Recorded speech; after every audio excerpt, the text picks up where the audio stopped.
Now, with the growing number of active users on different online communities, coupled with an overwhelming fight for attention and a budget increase on producing good content, here are 7 content trends to watch out for in 2019. Now, number 1 is the community and niche focus groups. Now, what do I mean by this? There are certain communities that are springing up. In fact, it's almost like every one of them is preaching the collaboration thing. Now, the peculiarity of this sort of group is that they contain the same types of people, like-minded, and usually in the same career line. It's almost as if competition is dead in this sorts of groups. Whether it's a group for creatives, whether it's a group for marketers, the truth is you would have to be in such communities to collaborate and create content that would be acceptable to a wider audience that seeks those kinds of information. And yes, there are even communities inside communities. So my advice is basically to find one of these such communities that tie with your values or your message, and of course be a part. Number 2 is the influencer-based content. Now, it's no longer news that brands are more attuned to working with influencers that control a certain type of audience. So we expect to see some of these types of collaborations. Now, influencers don't just mean people that have millions of followers. In fact, there are micro-influencers that can have a bigger effect on your brand than some others. Number 3 is the customer engagement-based content.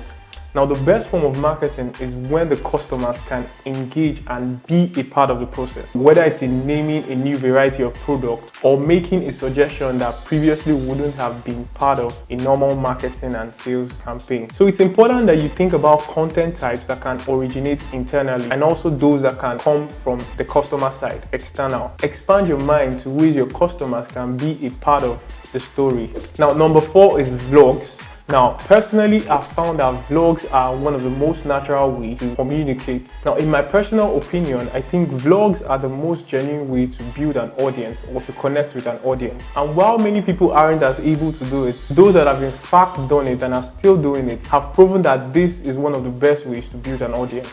Now, it's no longer news that if you consistently talk about a subject matter, you literally become an authority in that space. Now, thought leadership, whether it's for CEOs or leaders, is one of the ways by which you can connect to thousands and millions of people that look up to the brand. Now, it's not something everybody should do, but it's something to think about, especially if you're in the leadership position and meaningfully want to make impact. Now, number 6 is in-house content.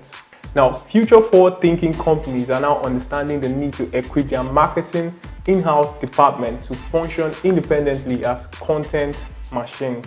So in essence, they can literally just think about an idea and execute it. So whether it's a series, whether it's an in-house set of blog posts, everything is literally done fast. Now, lastly is video. Now, generally, you shouldn't ignore this. It should be number 1 on your list. Now, you should find a way to incorporate video to your marketing.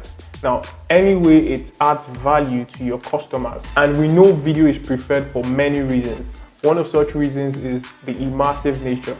So there's audio, there's visuals, and all of those things help to make the audience more immersed. You don't have to break the budget to start. So basically, we just went through 7 content trends for 2019.